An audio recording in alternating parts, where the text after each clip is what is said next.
আসসালামু আলাইকুম। কি খবর এইচএসসি 25 ব্যাচের কমার্সিয়ানরা? তো তোমাদের টেস্ট পরীক্ষায় কম বেশি সব কলেজে ইতিমধ্যে হয়ে গিয়েছে।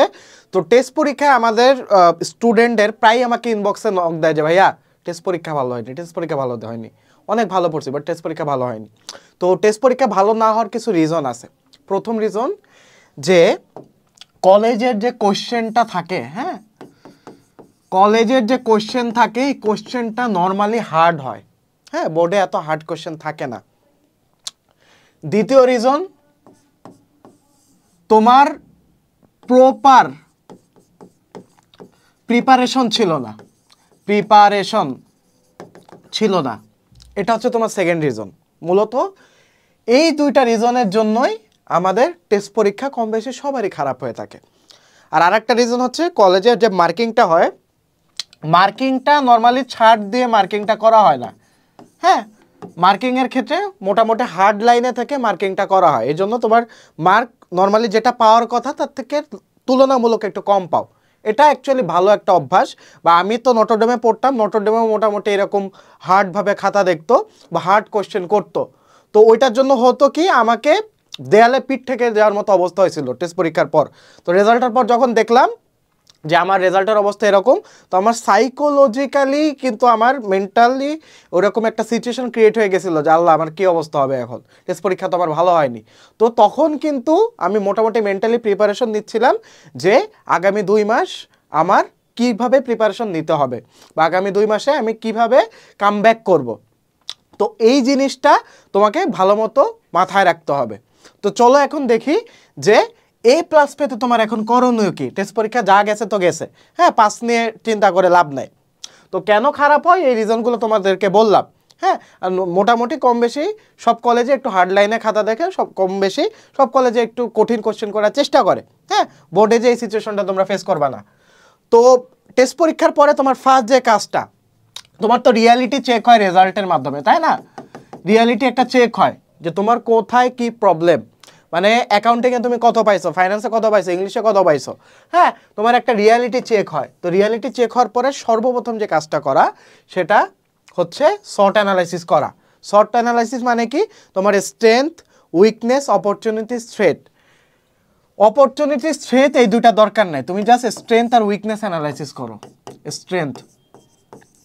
স্ট্রেংথ আর উইকনেস এই দুইটা তুমি অ্যানালাইসিস করলেই হবে। হ্যাঁ, স্ট্রেংথ বলতে কি, তোমার যে কমফোর্ট জোন, যেটা যে টপিকটা তুমি সব থেকে ভালো পারো, যে সাবজেক্টটা তোমার 80 মার্ক প্লাস কনফার্ম থাকে। যেমন নর্মালি আমাদের কমার্সের স্টুডেন্টরা ম্যানেজমেন্ট মার্কেটিংয়ে খুবই ভালো করে, বেশি একটা পড়ে না, এক্সামের আগে দেখে যায়, এক্সামের আগে প্র্যাকটিস করে যায়, এই ম্যানেজমেন্ট মার্কেটিংয়ে বাই ন্যাচারালি বাই ডিফল্ট অনেক ভালো করে।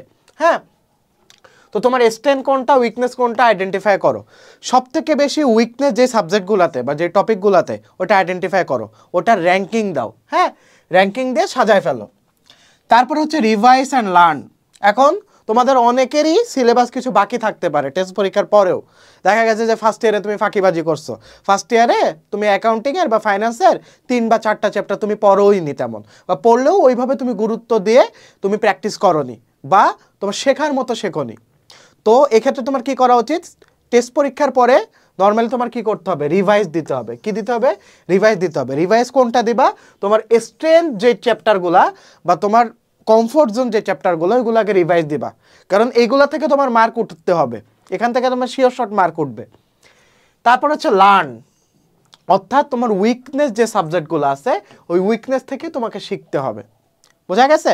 তো তোমার রিভাইজের উপরে একটা টাইম জোন মেনটেন করবা। যেমন তুমি যদি ডেলি 5 আওয়ার 5 আওয়ার পড়াশোনা করো, তাহলে 3 আওয়ার লাগবা তোমার রিভাইজের উপর,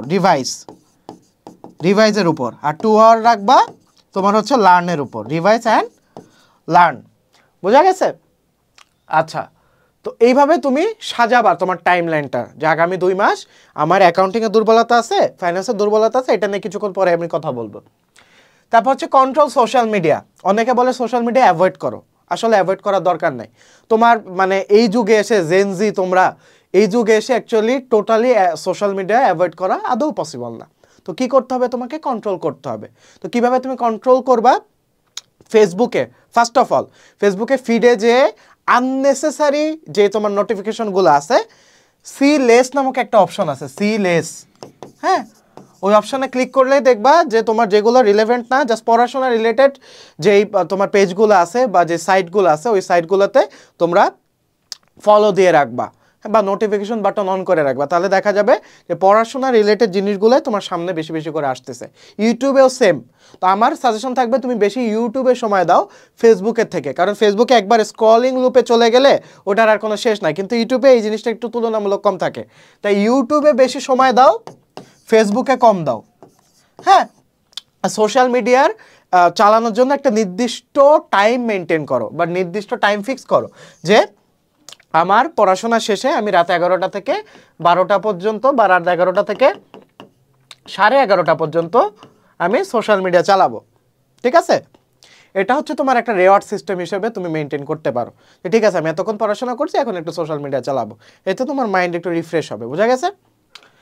তারপরে দেখো, নর্মালি আমি এই যে তোমার সিকোয়েন্সটা করলাম, এই সিকোয়েন্সটা কিন্তু করছি ম্যাক্সিমাম কমার্স স্টুডেন্ট, বা আমি তো এত বছর ধরে কমার্স স্টুডেন্টদের সাথে কাজ করছি বা অনলাইনে পড়াচ্ছি প্রায় 5 বছর হয়ে গেল।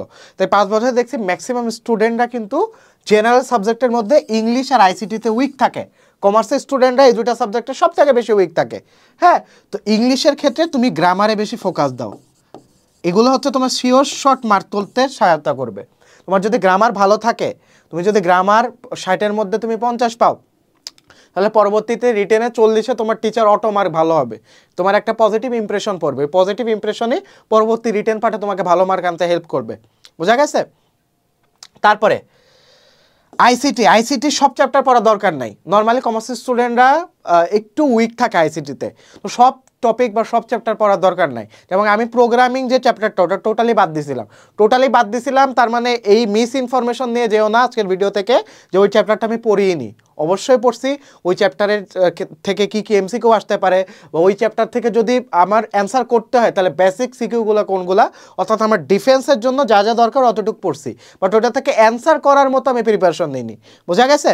আচ্ছা, তারপরে অ্যাকাউন্টিং, ফাইন্যান্স, এই দুইটা হচ্ছে আমাদের কোর্স সাবজেক্ট কমার্সের। তো অ্যাকাউন্টিং ফাইন্যান্সে অনেকেরই দুর্বলতা থাকে জাস্ট বিকজ অফ আমরা ফিল্টারিং করে পড়তে পারি না, ফিল্টারিং করে পড়তে পারি না। হ্যাঁ, যেই টপিকগুলো থেকে বা যেই চ্যাপ্টারগুলো থেকে তোমার সময় কম লাগে ওই চ্যাপ্টারগুলো আগে অ্যান্সার করো। যেমন রেওয়ামিল, এটা একটা উদাহরণ বললাম, রেওয়ামিল তুমি আগে অ্যান্সার করো, দেখবা তোমার সময় খুব কম লাগতেছে। বোঝা গেছে? আর ম্যানেজমেন্ট মার্কেটিং, এটা হচ্ছে কনসেপ্ট বেস পড়াশোনা করো, কনসেপ্ট বেস পড়াশোনা করো, অর্থাৎ ম্যানেজমেন্ট মার্কেটিং হচ্ছে থিওরিটিক্যাল তোমার সাবজেক্ট। তো এখানে তোমার ঘয়ের ক্ষেত্রে আসার মতো যে গুরুত্বপূর্ণ টপিকগুলো আছে ওই গুরুত্বপূর্ণ টপিকগুলো বেছে বেছে পড়ে ওইটার কনসেপ্ট ক্লিয়ার করে বোর্ডের একটা বা দুইটা কোশ্চেন সলভ করলেই বুঝে যাবে যে এখানে কোন টপিকটা থেকে কোশ্চেন আসে। ওইটা তুমি যদি বারবার প্র্যাকটিস করো তাহলে তোমার এটা ইজিলি কভার হয়ে যাবে। বোঝা গেছে? তো এই কয়েকটা টিপ যদি তুমি ফলো করতে পারো তাহলে দেখবে ইনশাল্লাহ তোমার যদি টেস্ট পরীক্ষা খারাপও হয়ে থাকে তোমার লাস্টের 2 মাসে তোমার কামব্যাক করা পসিবল এবং এক্সামে A+ পাওয়া পসিবল।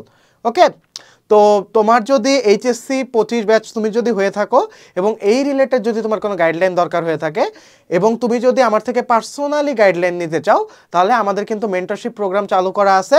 তো এখানে এই ভিডিও ডেসক্রিপশন বক্সে কিন্তু তোমার একটা পেজের লিঙ্ক দেওয়া থাকবে। তো এই পেজে যদি তুমি ইনবক্স করো তাহলে কিন্তু ওরা তোমাকে বলে দিবে যে পরবর্তীতে তোমার কি করা উচিত। ওকে, আর এই ভিডিওটা যদি তুমি ফেসবুকে দেখে থাকো তাহলে এই ফেসবুক পেজেই তুমি ইনবক্সে মেসেজ করো যে আমি মুগ্ধ ভাইয়ের মেন্টরশিপ প্রোগ্রামে অ্যাড হতে চাই। তো মেন্টরশিপ প্রোগ্রামে অ্যাড হলে তোমাকে পার্সোনালি আমি বলে দিব, পার্সোনালি গুছিয়ে দিব যে কোন কোন চ্যাপ্টারগুলো পড়বা, কীভাবে পড়বা, কোন সময় পড়বা। ওকে, তো আজকের ভিডিও এই পর্যন্তই, দেখা হচ্ছে পরবর্তী ভিডিওতে। আসসালামু আলাইকুম।